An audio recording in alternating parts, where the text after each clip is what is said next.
विनोद जी, आप सवाल पूछ रहे थे उस वक्त, प्लीज।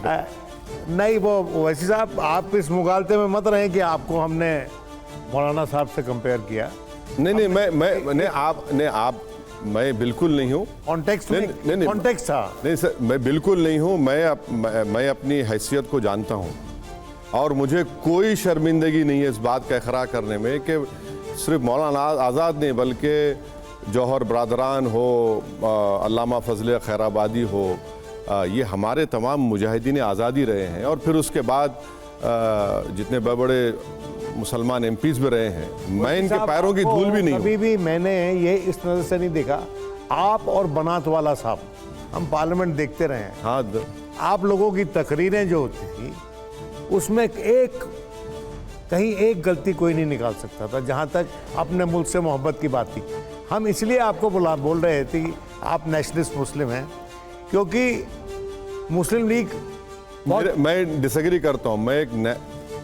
मैं इंडियन नेशनलिज्म को मानने वाला हूं। हाँ, वही। हाँ, नेशनलिस्ट मुस्लिम कैसा होगा फिर? नहीं, इंडियन नेशनलिज्म को मानने वाला हूं तो सब हो गया। नहीं, नेशनलिस्ट इंडियन मुस्लिम, मैं रिफ्रेश कर देता हूं। आप नेशनलिस्ट इंडियन मुस्लिम हैं आप जी। और मैं ये कहना चाहता हूं कि चूंकि आपने जो पोजीशन ली तो पाकिस्तान को इससे बहुत तिल मिलाया होगा कि ये तो हमारी तरफ होना चाहिए और ये हमारे खिलाफ बोल रहा है। जिस तरह से मुस्लिम लीग सोचती थी कि मौलाना साहब तो हमारे पाले में होने चाहिए, हमारे खिलाफ बोल रहे हैं। ये आवाज़ जो आपकी बुलंद इसलिए हुई कि आप they perceived you as one amongst them and you turned out to be one amongst India. अब विनोद शर्मा साहब, मैं बड़ी एहतियात से नहीं बल्कि बेबाक से कह रहा हूँ कि हमको पाकिस्तान से क्या मतलब रहा। हमको क्या मतलब रहा पाकिस्तान से?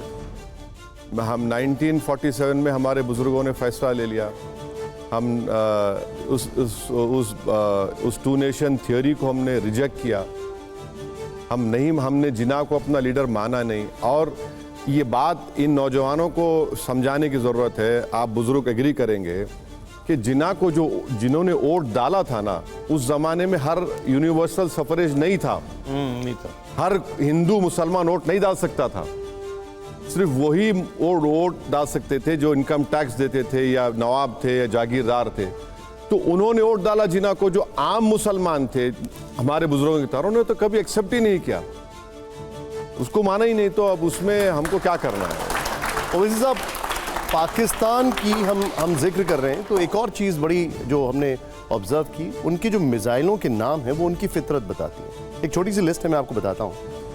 बाबर, गौरी, गजनवी, तैमूर, अब्दाली, ये वो आक्रांता हैं जिन्होंने उस ज़मीन को लूटा जहां आज पाकिस्तान बसा है, और वहां का मुसलमान उन्हें अपना हीरो मानता है।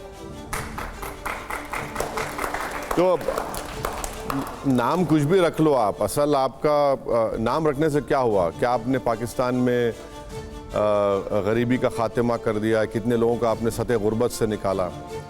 ये पाकिस्तान नहीं बता रहे हैं कि इंडस वाटर ट्रीटी पे चीख मार रहे हैं, मगर पानी के झगड़े होते, गोलियां चलती हैं सिंध और पंजाबियों में, वो उसको सॉल्व नहीं कर पाए। मेरा सवाल ये इसलिए है, नहीं, मैं एग्री कर रहा हूँ उस बात को, मगर इंटरनली उनमें इतने स्ट्रॉन्ग डिफरेंसेस हैं और वो ये समझते हैं कि भारत का नाम लेने से इनका जो सोसाइटी इतनी फ्रैक्चर्ड हो चुकी है और वो इस तरह समझते हैं। मगर मुझे लगता है कि आइंदा और उनमें इख्तलाफात बढ़ेंगे।